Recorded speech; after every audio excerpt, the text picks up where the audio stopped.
नमस्कार दोस्तों, स्वागत है आपका मोटिवेशन माइंडसेट मंत्रा में। एक बार की बात है, एक व्यापारी एक भिक्षुक के आश्रम में जाता है और भिक्षुक को प्रणाम करके उनके समक्ष बैठकर रोने लगता है। ये सब देखकर भिक्षुक ने उस व्यापारी से पूछा, तुम कौन हो और मेरे पास आकर विलाप क्यों कर रहे हो? तब व्यापारी ने कहा, गुरुवर, मैं पास के ही एक गांव में रहता हूँ। मैं अपने जीवन में बहुत खुश था। मेरा परिवार, मेरे माता पिता, मेरी पत्नी और मेरे बच्चे मेरे कमाए गए धन से बहुत संतुष्ट थे और मेरा जीवन बहुत सुखमय चल रहा था। पर पिछले 2 सालों से मैं अपने व्यापार में बहुत हानि उठा रहा हूँ और उसी हानि के चलते मैं अपने परिवार से बहुत झगड़ा करता हूँ। इस झगड़े की वजह से मेरी पत्नी रूठकर मायके चली गई है। मेरे माँ बाप भी मुझसे बात नहीं करते। मुझे समझ नहीं आ रहा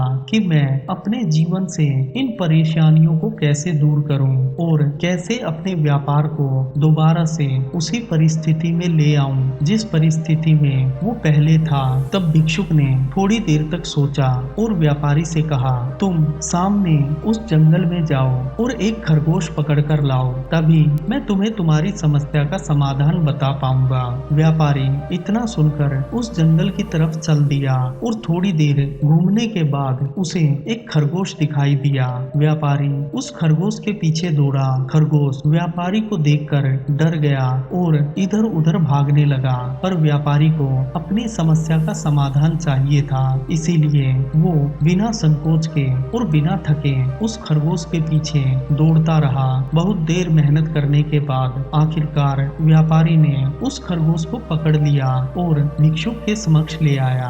तब भिक्षुक ने व्यापारी को अपने साथ लिया और एक कमरे की तरफ गए और कमरे का दरवाजा खोलकर उस खरगोश को कमरे में छोड़ दिया और व्यापारी को लेकर एक खिड़की के समक्ष खड़े हो गए। व्यापारी और भिक्षुक कमरे के अंदर देख रहे थे। वो खरगोश इधर उधर भाग रहा है। वो कभी दीवारों से टकरा रहा था तो कभी वहां रखे बर्तनों, कपड़ों और अन्य सामान से टकरा रहा था। जिस दरवाजे से वो उस कमरे में दाखिल हुआ था वो दरवाजा अब भी खुला था, पर खरगोश उस दरवाजे को देखे बगैर इधर उधर दौड़ रहा था। थोड़ी देर बाद खरगोश दौड़ते दौड़ते थक गया और वो एक स्थान पर बैठ गया। कुछ देर बैठे रहने के बाद उसे वो दरवाजा दिखाई दिया और खरगोश दौड़कर उस दरवाजे से बाहर निकल गया। ये देखकर व्यापारी ने भिक्षुक से पूछा, गुरुवर, ये खरगोश तो भाग गया है, पर मेरी समस्या का समाधान आपने अभी तक नहीं बताया।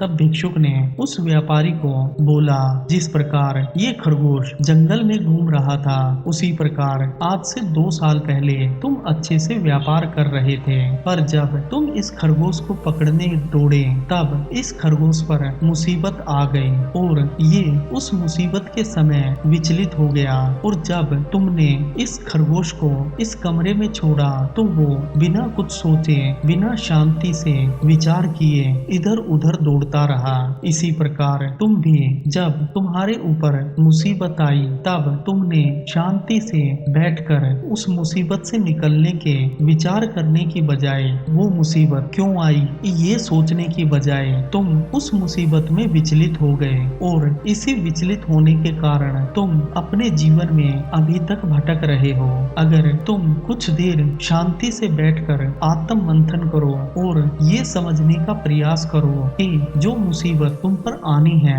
वो आ चुकी है, अब उस मुसीबत को सोचकर या उसके बारे में विलाप करके तुम्हें कोई फायदा नहीं होगा, बल्कि तुम आत्म मंथन करके उस मुसीबत से बचने का मार्ग खोजने पर अगर अपना ध्यान केंद्रित करोगे तो तुम उस मुसीबत से जल्दी निकल पाओगे जो आज तुम्हारे व्यापार में तुम्हें देखने को मिल रही है। दोस्तों, इस कहानी की भांति ही जब हमारे जीवन में भी कोई मुसीबत आती है तब हम उस मुसीबत से बाहर निकलने की बजाय दूसरों को उसका दोष देना शुरू कर देते हैं और खुद तो अपने मन को विचलित रखते ही हैं, साथ में छोटी छोटी बातों पर झगड़ा करके दूसरों को भी दुखी करते हैं और अपने अच्छे संबंधों को खराब कर लेते हैं। आज से जो भी मुसीबत तुम्हारे ऊपर आए उसे शांति से बैठकर सोचना शुरू करो। जब तुम्हारे तुम्हारा मन शांत होगा तब तुम ये विचार करने में समर्थ बन पाओगे कि